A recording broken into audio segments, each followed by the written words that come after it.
Welcome to the CUInsight Experience. I'm Randy Smith, one of the co-founders of CUInsight.com, and this show is all about taking a deep dive with the leaders of the credit union movement who make it so great. And from time to time, we bring in a guest from outside of our space as well, and this happens to be one of those episodes. But first, I did want to let you know that this episode is sponsored by Amazon Business. We're so glad to have them on board with us and allowing us to have this much fun doing what we do. With the value and convenience of Amazon, plus innovative tools and features, purchasing leaders in the credit union movement can reduce cost, save time, maintain control, and efficiently scale operations. Amazon Business, the most comprehensive one-stop shop for business purchasing. Today, I'm having a conversation with Mike Veny. Mike is fiercely committed to empowering employees to discover the gift of emotional wellness so they can accelerate personal and professional growth, and also happens to be our next CUInsight Mini-Con keynote speaker, which I am really looking forward to. So let's jump right in. Mike, welcome to the show. I have to say, I was playing around on your website before we got on, and I'm really excited for this conversation and can't wait to hear your keynote too in the coming weeks on Mini-Con. So thanks for being here, my friend. Well, thank you for having me, Randy, and hello to your listeners out there. They, I think, are going to be excited to hear you speak. That's for sure. Let me take a step back. Obviously, a lot of us don't know you. You're one of our guests that we have on the show that's not from our little credit union world. What's the background? What brought you to where you are today, being, who you are? What's the Mike story? The Mike story in a short amount of time on a podcast. Well, I'm a mental health speaker. I'm mainly a workplace mental health speaker. And my company, Mike Veny, Inc., we have courses throughout the world on employee wellness and well-being. And in addition, I've written several books on it, and I'm the host of 2 podcasts, and I like being the guest. It's much different than being the host, different energy. I prefer to be the one asking the questions. I was just on one recently, and I'm like, ooh, I like this side better. So Really? Okay, that's interesting. Dig into that one. They require different energies, Absolutely. And that's something I've learned. But no, I travel around the world, really talking about emotional wellness, and this is something that comes up for everybody. And we're talking about it not just in terms of mental health, which emotions are a component of that, but also when it comes to emotional intelligence and psychological safety and diversity, equity, and inclusion. It's all about these emotions. And for many of us struggle privately with our emotions. We really do. And we have to show up at work and smile and look like we have it all together. Right. Especially as leaders, right? In the organization, right? Yeah. I have to give a ton of credit here. As regular listeners of the podcast know, in my house, my partner, Jill, who's been on many times, is in the human capital business. Let's just call it, right? I learned many of my smart questions will be coming from her. And then inside CUInsight, Robbie Young, our associate publisher, is the, mental health, suicide prevention. These are all passions of hers. So I did reach out to her as well, like, what should I ask Mike? So I need to give both of those 2 ladies a lot of the credit. So if I do ask anything smart, that's where it came from. It is not from me. But, when we're talking about wellness in our organizations, most of our listeners, as I was mentioning before the show, are leaders in the credit union movement across the country. What are the biggest challenges that from an organization level, and then I'd love to kind of dig down more, that you're seeing companies, credit unions, organizations face today? And then also on a personal level. That's a big question, I'm assuming, but Well, let's start with some terminology for a second here. There's 2 words that we use interchangeably sometimes, wellness and well-being. And I want to explain the difference. When we talk about wellness, we're generally referring to our physical and mental health. When we talk about well-being, we're talking about the whole person, all aspects of their lives. So when you talk about an employee well-being program, it covers things like finances and, other areas of life, even dealing with assault and stuff like that. So, wellness has evolved into well-being. And the thing that I want to remind people, this is not a new thing we're talking about, actually. It's actually been around since the 1700s. And it started in Modena, Italy, when a man named Bernardino Ramazzini was talking about the diseases of workers in factories and how to help prevent disease. Now, back then, they had a lot of lax standards compared to what we have today. What are they going to be saying about us in 300 years? Right, exactly, yeah. So the thing is, that's where it started. And it evolved over time. And in the 1950s, I always like to say the 1950s, I wasn't around in the 1950s, but what I learned of the 1950s is that modern life as we know it started. PTSD was discovered for the first time when soldiers were coming home from World War II. Fannie Mae decided to let every American get a mortgage if they wanted a home. Women started working outside of the home, and modern day life as we knew it started. But there was a problem that was happening also in the 1950s we hardly hear about. People were coming to work drunk all the time. Oh, okay. And employers were like, oh, heck no, we got to do something about this. So that was the beginning of the modern workplace wellness programs as we know them today. Were to keep us from coming to work drunk. That's something Yes. I've not heard that before. If you're listening, don't do that. You're Yes. right. Yeah, that's not a good sign. Not socially accepted anymore. So we're not in the 50s, right? And hopefully many things have changed since then, but sometimes I question that. One of the things I noticed when I was going through your website, you have a ton of stuff on, I think it's Open Sesame, if I remember correctly, with a bunch of courses, and my monkey mind that bounces all over the place. The idea that most of them were 5 to 10 minutes was very appealing to me. But I did see, and this is one of these scratch my own itch, like questions. I'm a big fan of meditation to slow down mine. And I noticed that you had quite a few guided meditations that were worked into that. Would you talk a little bit about that? The importance of that? Is that something that we should be looking at more, like as leaders in our organizations as well, whether it's like personally taking that beat and slowing down the mind a little bit, or I mean, quite honestly, how do we work with our teams in that as well? Well, understand that one of the biggest drugs in our culture that's rewarded is success. And, if you show that you've been working an extra 6 hours today and have that hustle hashtag on the post, man, everyone's cheering you on. Look at you. And that's part of the problem right there. And we are not built or meant to just go, and go, and go. That's a cultural habit that we've inherited and haven't examined oftentimes. And it's important for people to slow down. It's important for people to pause.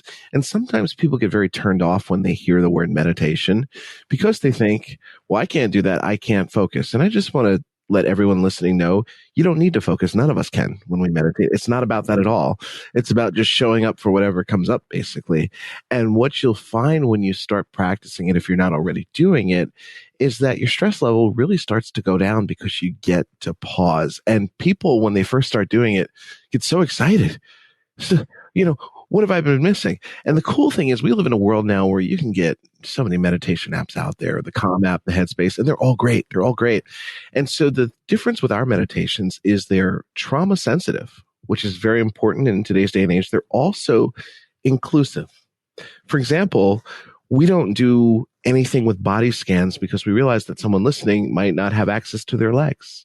So we really paid attention to how we did that so we could really make it inclusive for all people. There's nothing woo-woo about it.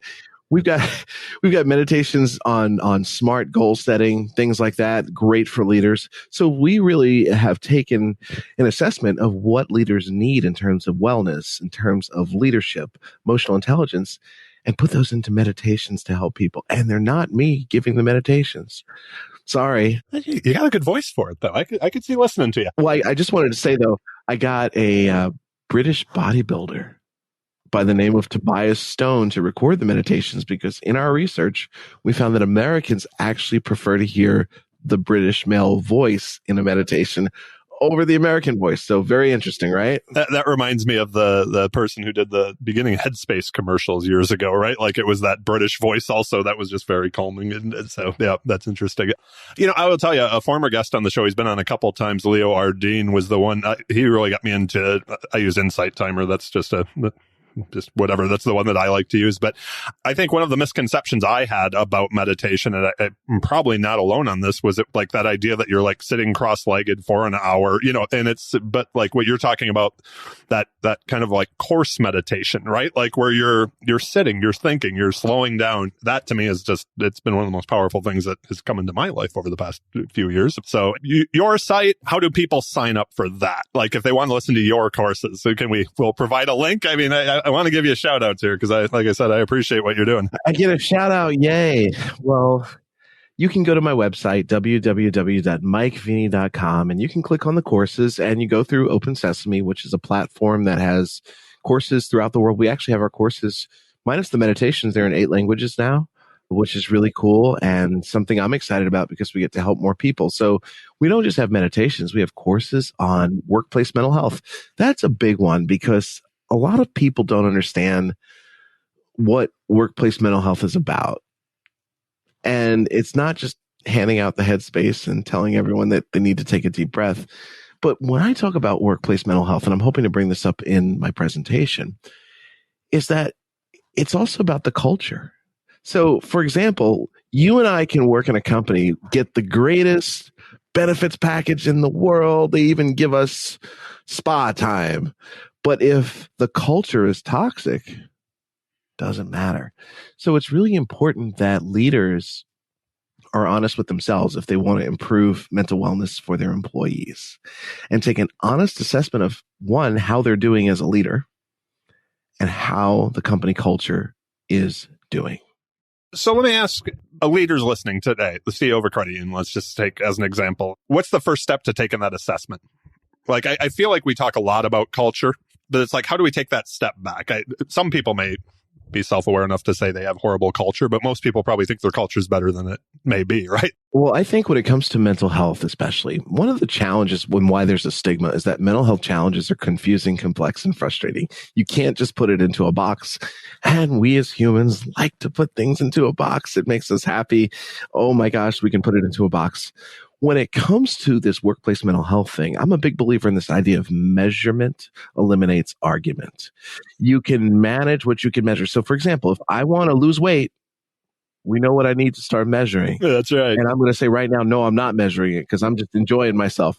But, when it comes to members and money, we teach members to measure and all that. But when it comes to culture, you can measure it. There are a lot of free assessments online.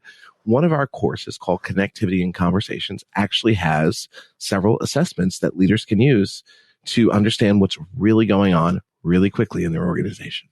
So that's something that's really interesting is I've had conversations in the past where it's like everyone wants to talk about culture or employee wellness or doing all of this, but yet when they sit down and like they get together with their board and they do their strategic plan, that's not a metric that they're measuring, right? Like in any way, shape, or form. But it's like, oh yeah, no, we care about our people. So I find what you're saying there, that resonates. I mean, quite a bit with me. What is in creating that environment, what is the role of the CEO? What is the role of the leadership of the credit union specifically in fostering that environment? Well, whether it's a credit union or a Girl Scout troop, the leader is responsible for setting the vision and getting people aligned with that vision, but also setting the example. So, for example, as a leader, you've got your people, you care about them, or so you say you do. So, you're telling them that they got to take mental health days and remember to take time off. Well, you better be doing that too. And if you're telling people to focus on work-life balance, but sending late night emails, there's a contradiction there. So it's really important that you get honest with yourself. And I want to be really transparent. I have had to measure my own company with our own assessment. And I did it recently. And I'll be honest with you.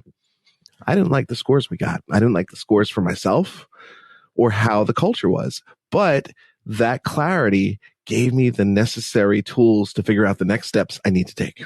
So what are those next steps for you as a leader? If I'm asking Mike, because at least for me, I tend to learn from example more times than other. What steps do you take to make sure that not only you as a leader in your mental health is in a good place, but that the mental, like the wellness of your organization is as well? It sounds like you did an assessment again. So constantly checking, it sounds like, is a good start, right? Yeah. Well, one of the things in our assessment is asking yourself if your employees feel like they have clarity around their role and their job. And so many times employees saying, everything keeps changing on me. Well, that's happening a lot around here. And my excuse in my head is, oh, we're growing. But you know what? That's still not an excuse. And because of that, I said to myself, I need to block out some time to define each role, what's expected of it in this company and how it relates to each other, and then have a meeting with everyone on the team and talk through that and get their feedback. That's the other thing. Psychological safety is a term we hear a lot. Employees don't feel comfortable speaking up. Yeah. And you might call your environment a safe space, but if you actually measure and ask people, do you feel comfortable speaking up? You might hear an uncomfortable truth. And again, that goes into workplace mental health. And these are so important to measure these things. Could you talk about how that relates to diversity, equity, and inclusion work? I know in DEI, it's like if you take some big score and it's like, oh, but look at our numbers are amazing. But if you break down that score and you're like, but people of color, their ranking of this is not high. It's like, it's great that a bunch of white folks think it's great. You know what I mean? Like that the company is. But if other people that work in the company are looking at it and saying, no, I don't feel that same way. There's not the same open door. There's not the same opportunity. I'd like to try to keep bringing DEI back into this podcast. So like, how does this relate to that as well? If you don't mind talking about that. Some people are going to roll their eyes when they hear the term DEI now. It's like, here we go having the woke conversation. But I want to challenge anyone listening right now who might be resistant to hearing this. When it comes to the emotions, it's important to check in with yourself, like what feelings are coming up for you. And that's one of the questions I encourage you to ask yourself and encourage employees. What am I feeling? So let's just take the phrase diversity, equity, inclusion. When I say that, what are you feeling? That's going to tell you a lot right there about yourself. And you've got to be willing to be honest with that. But also when it comes to this topic, it's important to understand that it's all about being a good human. That's really what we're trying to do here. And maybe we need to find a different term and just call it being a good human. I don't know. And what happens when people are good humans to each other, employees get more work done. And companies are more profitable. Everyone wins. It's a win all around. So it's important to understand that. But when it comes to DEI specifically, certain groups of people have been struggling with different challenges that you might not understand. For example, I am a man of color. And in 2020, we all knew about what happened with George Floyd. And regardless of where you stand on things politically or morally or whatever, it's important to understand that people of color were really struggling with their mental health. That's a very real thing. And you could easily go say, okay, enough with talking about this DEI stuff. I'm done talking about it. But if you're trying to be a good human, you actually get to step outside of yourself and be willing to say, you know what? I don't understand your perspective. I'll never know what it means, but I want to try. I want to try and step into your shoes. And when you start doing that, just that empathy right there can be all that's needed to make things better. Just that moment of empathy. You know, I get to speak around this country all the time. I get to go to every state, and I got to tell you, we have a beautiful country. We really do. And it's not like what you see on TV. It's actually a lot different. People are people, and we laugh, and most of us actually make the same jokes about things. And believe it or not, we actually all kind of want the same things. But just taking that time to visit our country and go to different states and sit with people and just say, well, what's on your mind? Whether I agree with it or not, wow, you learn so much and you connect with people.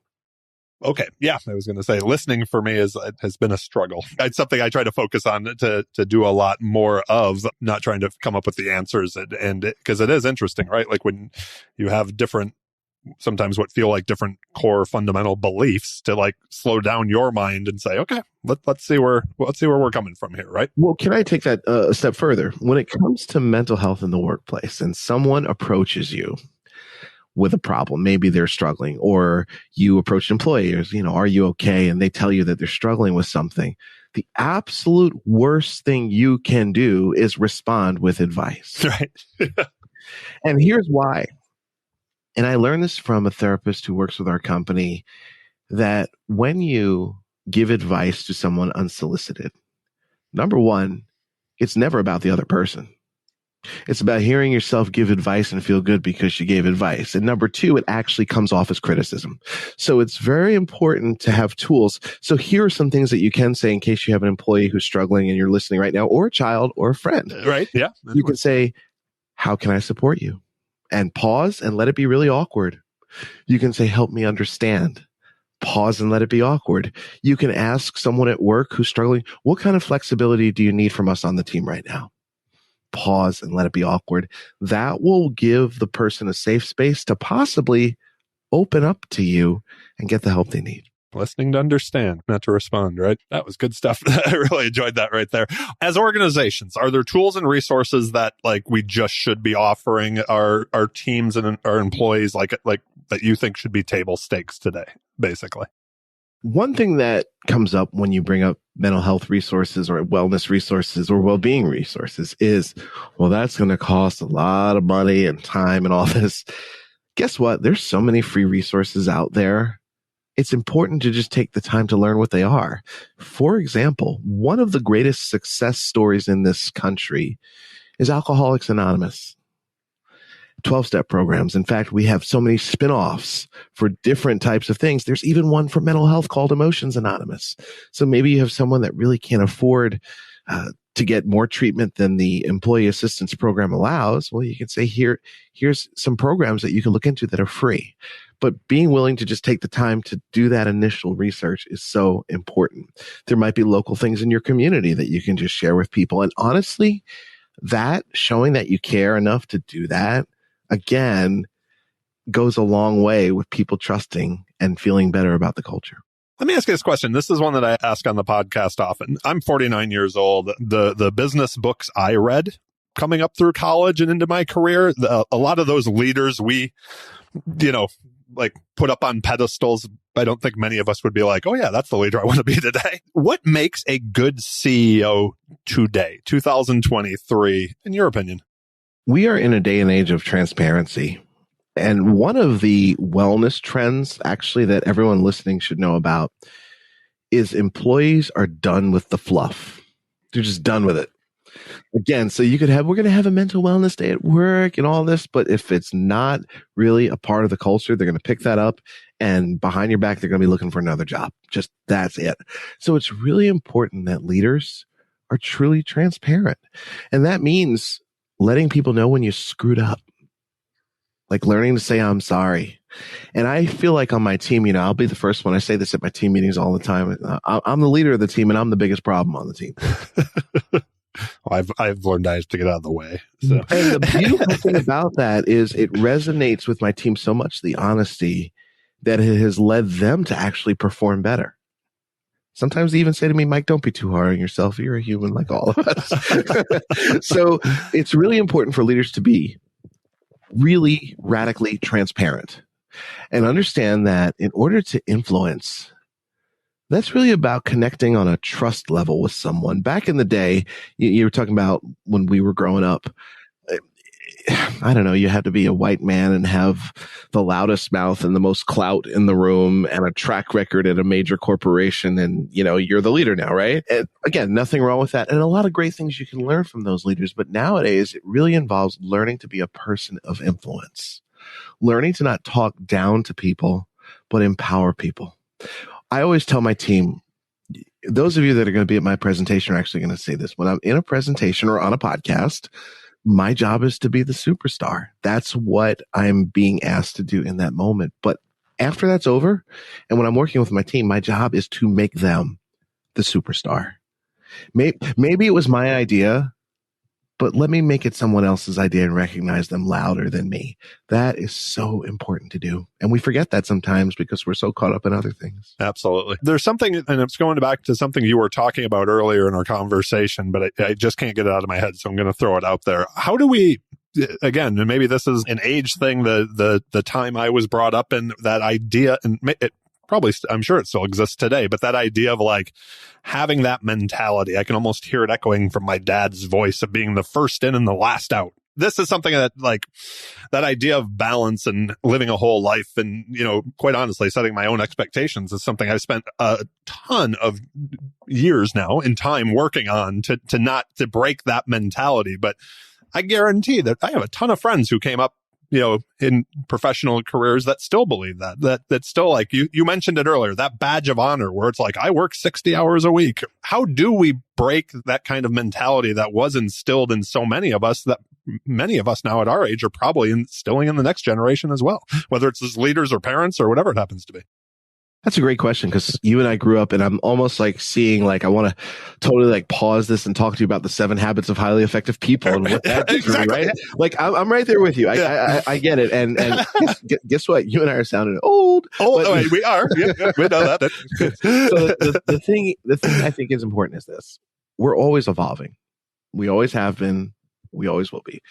back in the 80s and 90s, the leaders at that time were saying, well, remember in the 70s and the 60s, what's wrong with people now? So we're always evolving. So it's important to just pause and examine our behavior.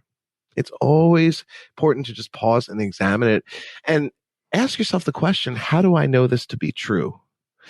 One of the questions that you were actually asking about is, where do we cross the line, or where's the difference or the line, I guess, between work ethic and also just taking care of your mental health? And truthfully, it's something you have to define for yourself.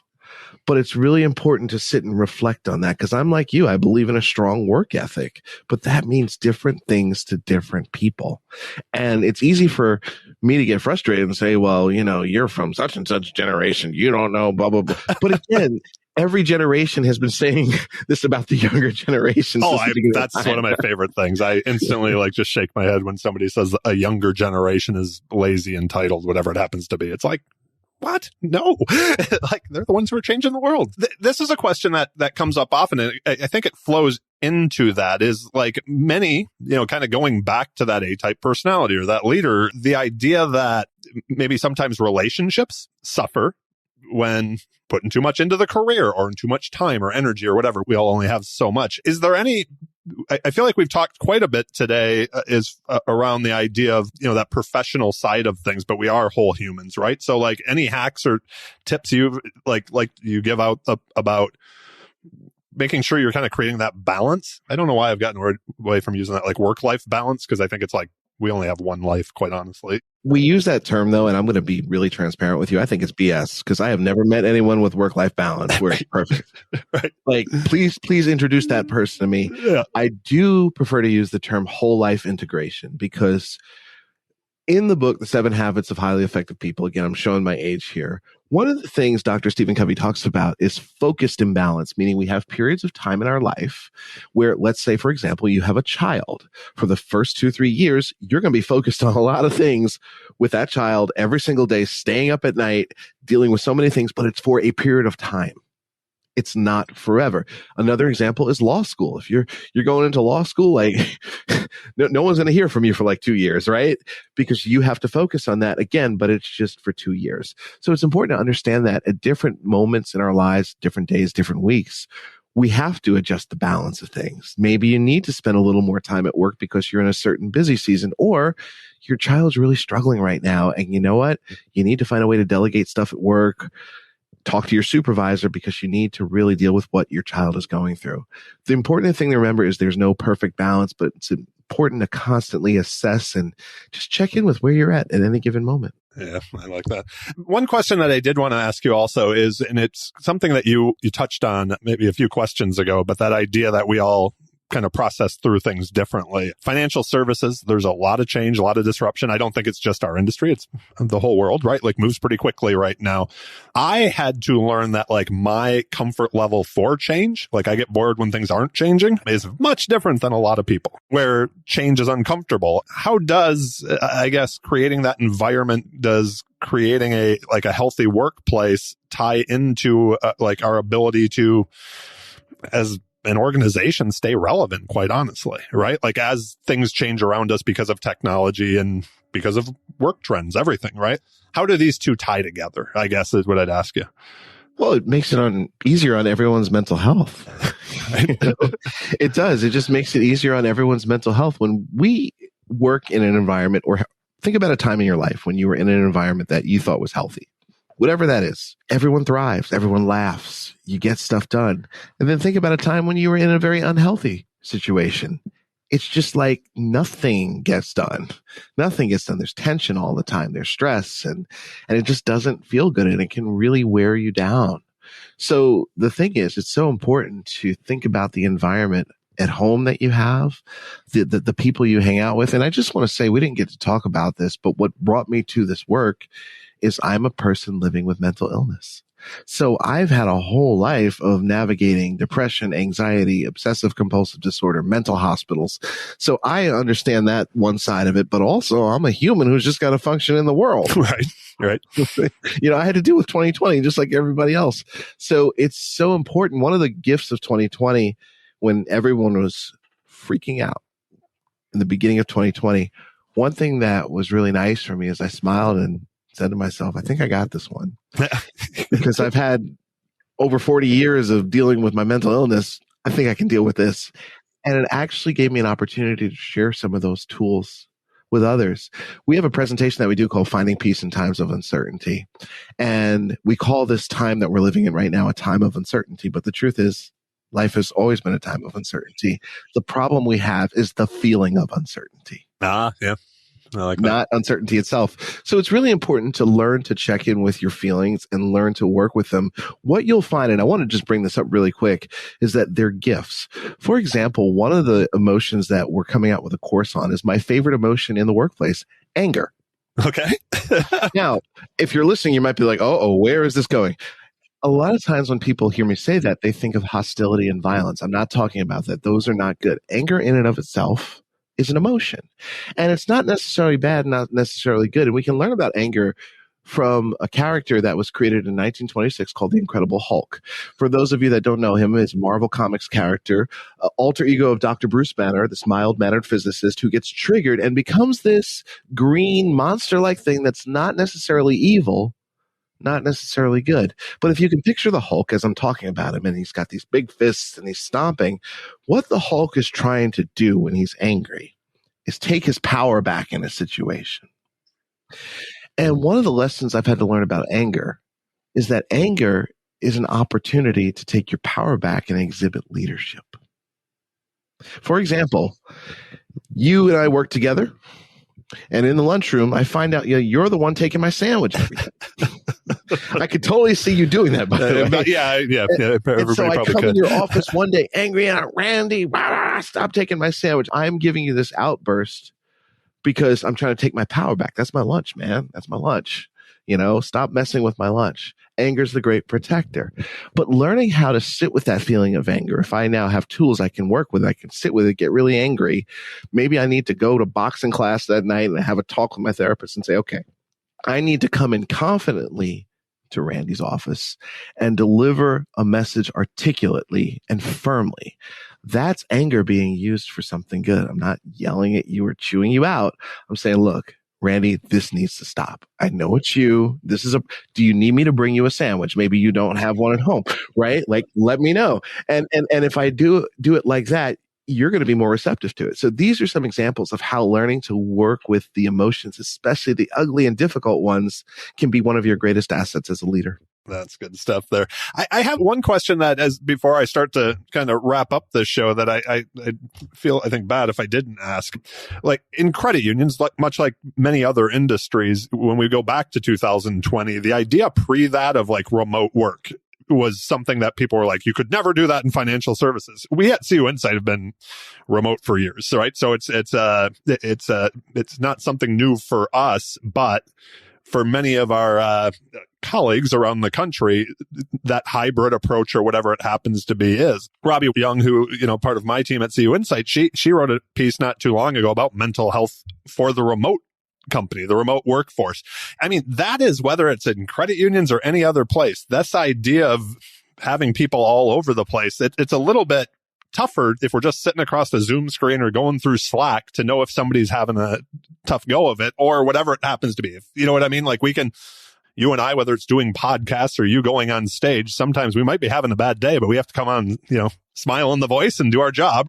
So in the remote environment, just to go down a small rabbit hole before we wrap up, is there any tips, anything going on there that you'd like to share on that? Absolutely. And we do cover this in my course, Connectivity and Conversations, actually. So those of you that are listening, you're not seeing what's about to happen right now, but I just turned my camera off right there because what happens is we see someone with the camera off, we think something's going on with them or whatever. The reality is not everyone likes to be on camera all the time. And some people don't want to show people their homes or how they're looking when they just got up. So that's not an indicator of someone's mental health. But one thing that you can do is really get to know your employees on your team. Who's an introvert? Who's an extrovert? And you can hear tone of voice when working remotely. Even if the camera's off, you can hear tone of voice to tell if someone is maybe just different.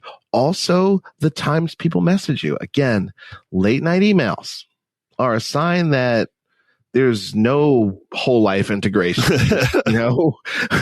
there's none of that. So it's really important to learn about the little symptoms that you can look for to see if someone is struggling in a remote environment. And there's many different resources out there with them. Learn those because that's the new way we're doing things. Yeah, absolutely. That's for sure. Okay. So we wrap up the show with some rapid fire questions, and then I want to give you some time at the end just in case I missed anything or there was something you were hoping I would ask you and I didn't. So I promise you I will give you that as well. What was the first job you ever had? I worked at camp and I got to actually take the quarters out of the soda machine. Oh, they must have trusted you. There you go. When was the last time you were amazed? Either personally, professionally, what just blew your mind? You were like, that's amazing. A few hours ago, I was sitting out on the porch and just looking at nature and just pausing and just saying, look at this. Look at this. You are in New York. I'm in Connecticut. It is that beautiful time of year to be in the Northeast right now. So I'm looking out the window now. I can see that. What's taken up the personal self-growth space for Mike? For me, it's meditation. And sometimes I do 40-minute sessions twice a day now. Wow. And I'm growing to love them and look forward to that as the time where I give myself the best gift that I can each day. So is this something, are you setting aside, it's a me question, but just, are you setting aside time like in the morning to start your day and at the end of the day to kind of wrap it up? Absolutely. That's fantastic. I need to get better. I've struggled with the evening. I'm much better when I have a morning routine, but at night I need to try to work that in. That's awesome. Thank you for sharing that. I asked you that earlier. What's the best piece of advice you ever received and who gave it to you? One of my favorite pieces, it's a quote actually, that's actually the foundation of the learning division for our company. And it's from Deepak Chopra. Knowledge has organizing power inherent in it. And I took that to really understand that when you learn things, when you learn new things, it allows you to make better decisions. That's it. You make better decisions. So that's why it's important for all of us to keep evolving and keep learning. I believe that. What's the greatest album of all time? Songs in the Key of Life by Stevie Wonder. I grew up in Detroit. I am a Motown guy. You will not get an argument for me on that one. So what are you currently reading? We'll link to your books as well. Or maybe I'll ask this a different way. Is there a book that you just think today everybody should read? I'm going to show my age again here and go back to the 7 Habits of Highly Effective People. This book has been a very timeless book actually in the business world. And here's what I think it's important for. It allows you to look at yourself in the mirror at a deep level. And you're going to see some things that are really uncomfortable, but really beautiful at the same time. So I challenge you all to read that book. That is fantastic. Who plays you in the movie, the biopic of your life? Who plays me on the movie? Angelina Jolie. Awesome. When you hear the word success, who's that first person that comes to mind and why? That's a really good question. I feel like it's like everybody but me, actually. That was my initial thought. Like everybody I see but me, right? I love that answer. I think we could dig into that so much further, but we won't. So last question for you. Any final thoughts that you'd like to share that maybe I didn't bring up today that you were hoping that I did, or quite honestly, just asks of our audience, our listeners that... Well, I just want to actually say a very special thank you to the Hudson Valley Credit Union because they have been really a great partner in my business when I moved here to the Hudson Valley. And it's just been an incredible human experience just talking with them, and they've been so helpful. And I just love coming into the credit union. I just get really happy when I have to go there. So shout out to credit unions and all that you're doing. And other than that, I really encourage all of you to make sure you genuinely take care of yourselves. And what that means is not go to get a massage and all this. It means take care of your health. And your health is not just your physical health, but it's your mental health. And you can try to fake it and compartmentalize, but it's impossible to actually do that.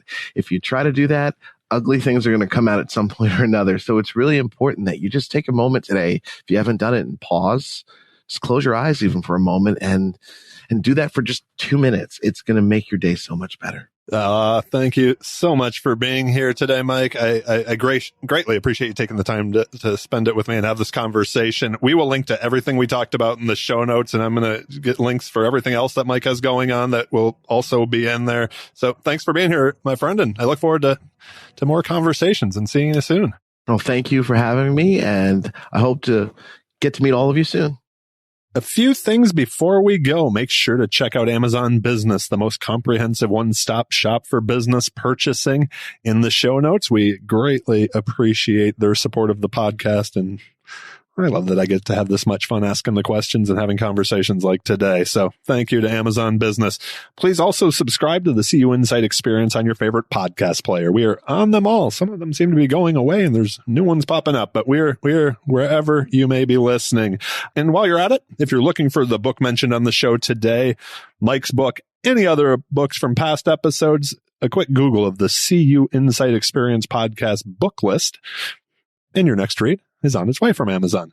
And last but certainly not least, I want to thank all of you for listening. Y'all rock, and I appreciate each and every one of you. Thank you, and be well, my friends.